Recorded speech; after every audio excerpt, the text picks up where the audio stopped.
eu voi da niște comenzi, iar voi va trebui să le rostiți după mine și să efectuați mișcarea respectivă.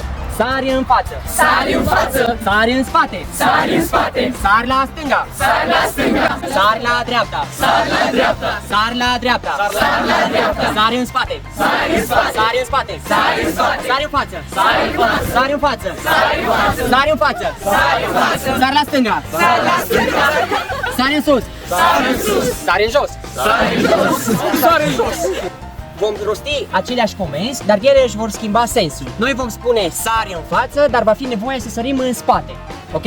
Da. Sari în față. Sari în față. Sari în spate. Sari în spate. Sari la dreapta. Sari la dreapta. Sari la stânga. Sari la stânga. Sari în spate. Sari în spate. La stânga. Sari la stânga. Sari la dreapta. Sari la dreapta. Sari în față. Sari în față.